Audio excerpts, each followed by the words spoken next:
Hey everyone, welcome back to the channel.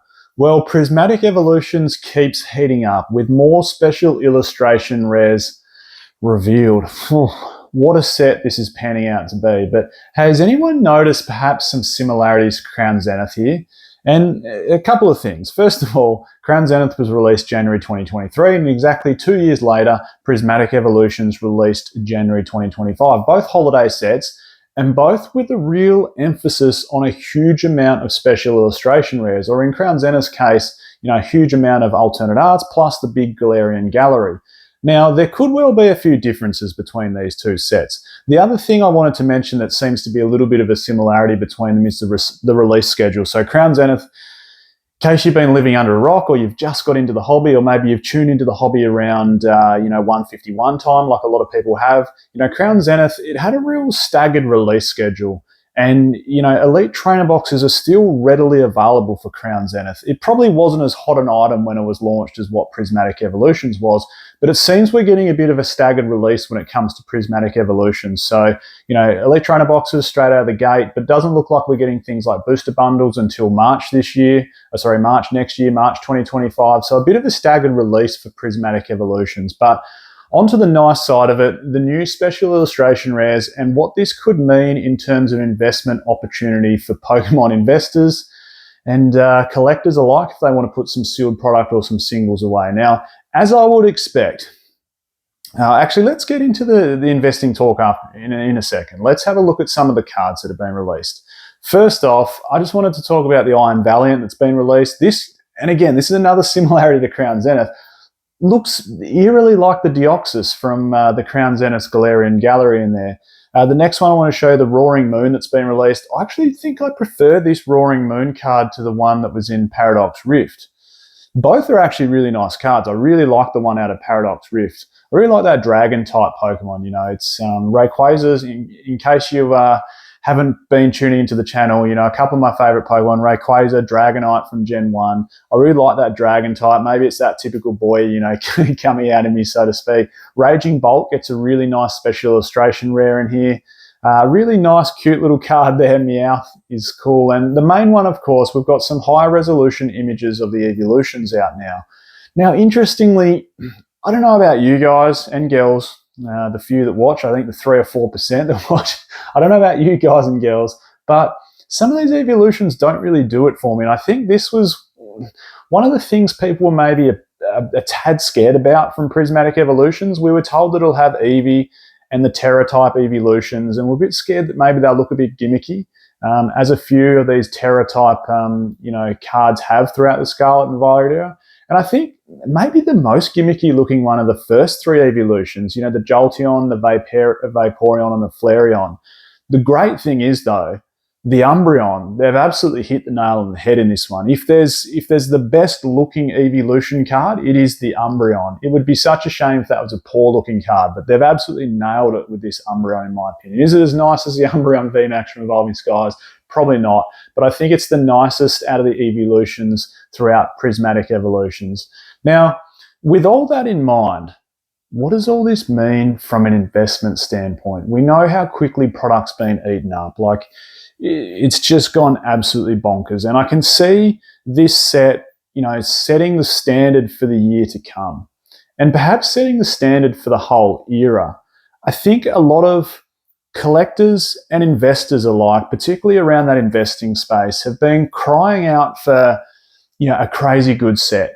We've had Surging Sparks, and that's, in my opinion, an A/A+ set. I've said that for a while, and people have different opinions to me. People go, oh, it's just mid, the Pikachu's overhyped, it's not a good looking card, the Latios will crash, and da-da-da-da-da. Of course, everyone's entitled to their opinion. Some people say it's a B tier set. Personally, I think it's an A/A+ set. I think they've done a fantastic job of Surging Sparks. I think they've got the pull rates correct, and I think they've got the chase cards correct.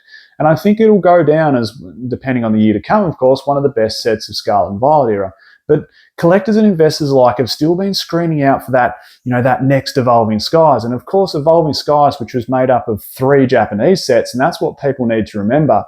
Prismatic Evolutions, which is an Eevee-based set, Evolving Skies, of course, had that Eevee component to it. But there's also 2 other sets.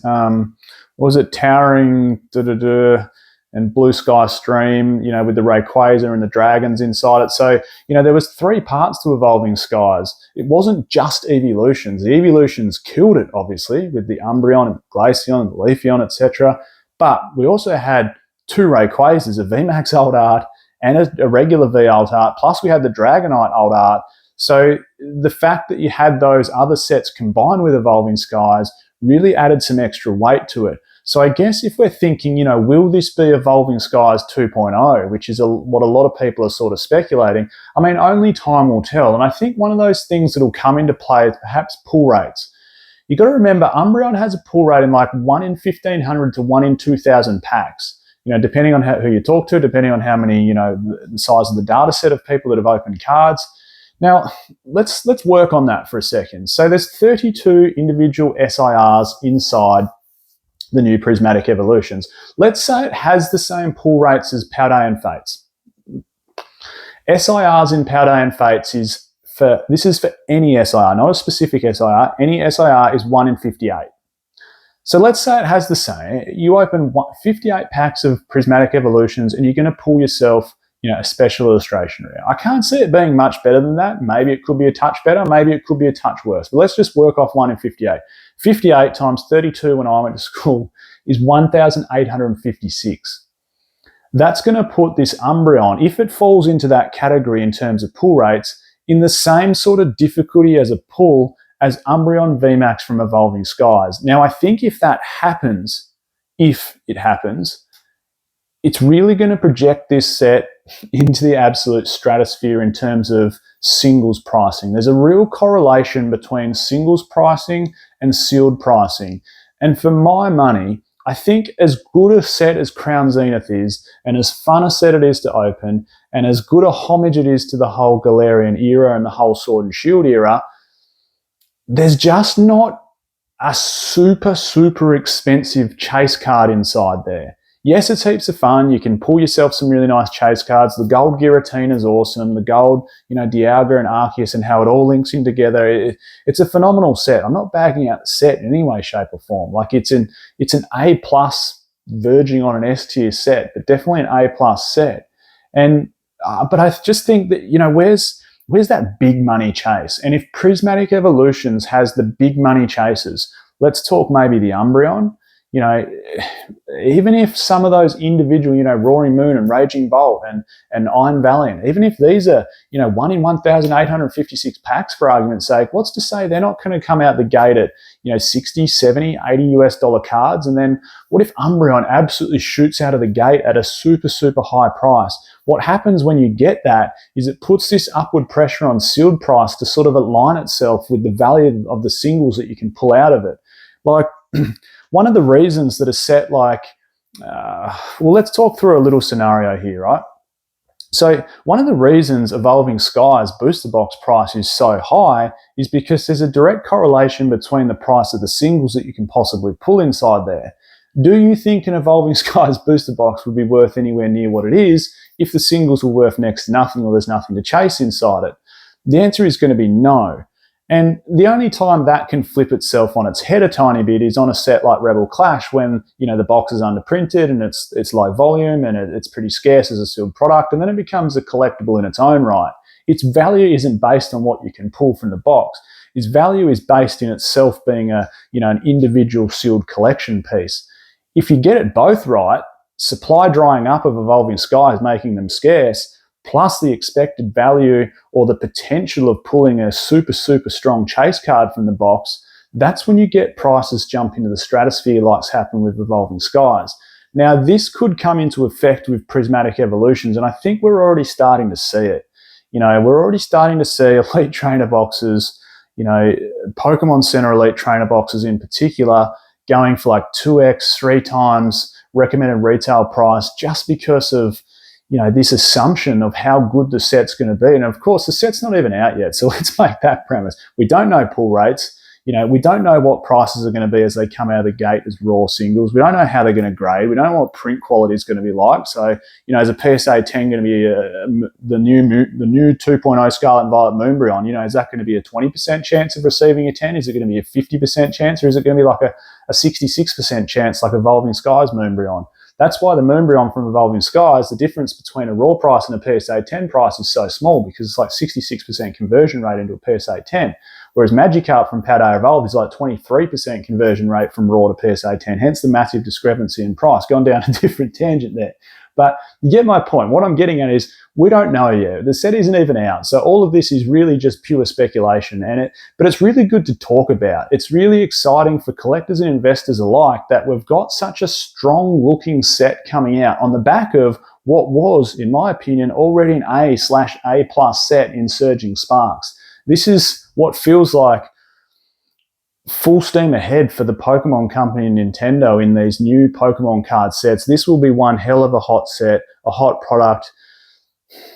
I don't want to make assumptions or tell people what to do in terms of where to spend the money on this one yet, because it's too hard to know. Like, I'm not going to say, quick, pre-order as many Elite Trainer boxes as you possibly can, because if we get this massive staggered release like Crown Zenith had, Crown Zenith Elite Trainer boxes, in Australia anyway, you can still pretty much buy them for the same price you could 18 months ago.